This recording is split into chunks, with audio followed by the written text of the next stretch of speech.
صحیح بخاری کی روایت ہے کہ اللہ ارشاد فرماتا ہے جس نے میرے ولی کے ساتھ عداوت رکھی میرا اس کے ساتھ اعلان جنگ ہے۔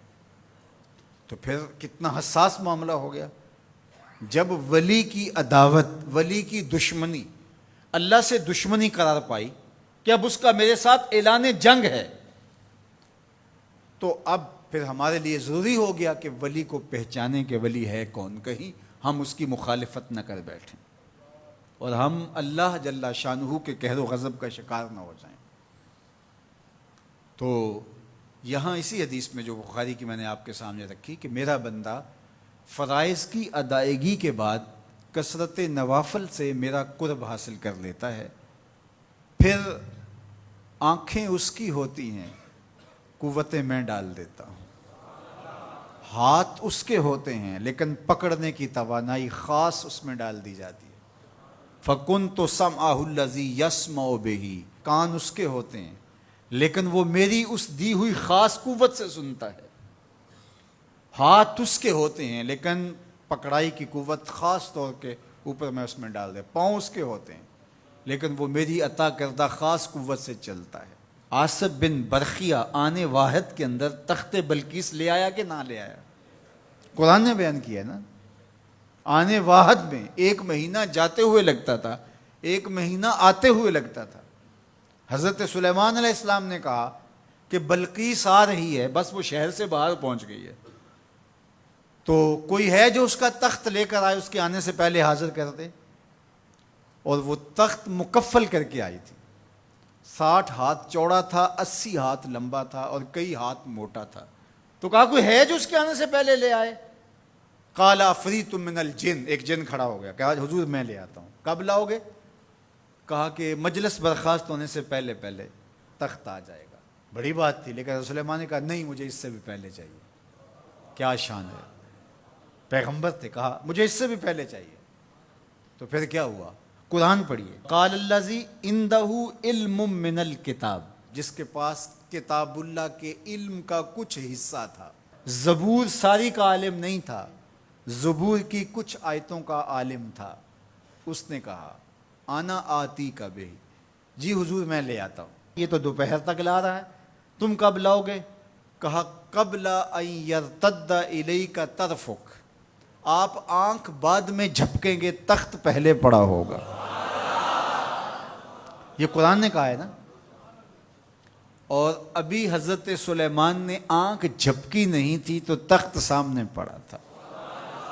جب اس کو دیکھا تو بے ساختہ کا ھذا من فضل ربی، یہ میرے رب کا فضل ہے جس نے میری دہلیز کے ایک خادم کو یہ طاقت عطا کی ہے کہ 1 مہینے کی مسافت سے اتنا بڑا تخت آنے واحد میں آنکھ جھپکنے سے پہلے حاضر کر دیتا ہے۔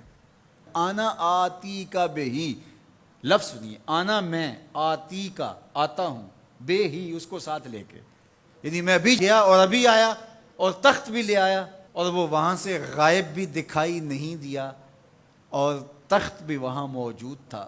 اور حضرت سلیمان نے کہا کہ یہ میرے رب کا فضل ہے، اور اس کہانی کو میرے رب نے قرآن میں بیان فرمایا۔ جو کرامات پچھلے انبیاء علیہم السلام کی امتوں کے اولیاء کو حاصل تھیں، وہ اس امت کے اولیاء کو بھی حاصل ہو سکتی۔ جس طرح حضور نبیوں سے افضل ہیں، حضور کی امت باقی امتوں سے، اور حضور کی امت کے اولیاء باقی امتوں کے اولیاء سے افضل ہیں۔ تو جب ان کی یہ کرامت ہو سکتی ہے کہ آنے واحد میں تخت بلقیس لا سکتے ہیں، تو اگر اس امت کے کسی ولی کی ایسی کرامت بیان کی جائے تو اس میں طبیعت میں بے چینی کیوں پیدا ہو؟ یہ تو حضرت سلیمان کی امت کے ولی کو بھی اللہ کمال دیا ہے، تو محمد عربی کے غلام کو کیوں نہیں دے سکتا؟ تو جو حضرت شاہ نقش بند بخاری علیہ رحمہ کا ذکر کیا جاتا ہے کہ جب آپ کی خادمہ کو اور آپ سے عقیدت کا دھم بھرنے والی خاتون کو کابل میں محل کی چھت سے دھکا دے دیا گیا، اور جب وہ نیچے پہنچی تو حضرت شاہ نقش بند بخاری علیہ رحمہ نے اس کو جو ہے وہ آسانی کے ساتھ زمین پہ رکھ دیا، تو حیرت سے آنکھیں پھٹی رہ جاتی ہیں اور پوچھتی ہیں کہ آپ کب آئے، آپ تو بخارے میں تھے؟ تو برجستہ بولتے ہیں تو از چبارہ آمدی من از بخارا آمدن، تو چبارے سے چل پڑی تھی، میں بخارے سے چل پڑا تھا۔ تو یہ حضور کے غلاموں کی شان ہے، اور یہ کوئی جو ہے وہ بعید نہیں ہے۔ باقی رہی بات یہ عقل نہیں مانتی، تو معجزہ اور کرامت ہوتے ہی وہی ہیں جو عقل انسانی کو عاجز کر دیں۔ جو عقل میں آ جائے وہ تو فن ہوگا۔ ما یعجز بہ العقل، عقل کی جہاں پہنچ نہ ہو، جو ظاہری اسباب سے ماورا ہو، جو چیزیں ما فوق الفطرت ہوں، تو انہیں ہی تو کرامت، قدرت یا معجزہ کہا جاتا ہے۔ اور اگر وہ عقل اور فہم اور ادراک میں آ جائیں تو پھر جو ہے وہ کیا ہو، تو اس کی نظیر ہمارے پاس قرآن میں موجود ہے۔ اب اللہ کا ولی کون ہوگا؟ حضور علیہ السلام سے پوچھا گیا، ابن مردوی اور باقی لوگوں نے روایت کیا کہ حضور ولی کون ہے؟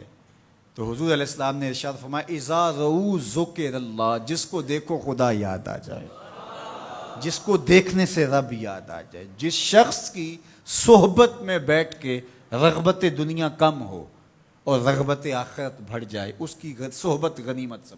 اچھا، قرآن نے جو ولی کی علامت بیان فرمائی وہ یہ ہے، الذین آمنوا وکانوا یتقون، یعنی ولی کی جو علامتیں ہیں وہ ایمان اور تقوی ہے۔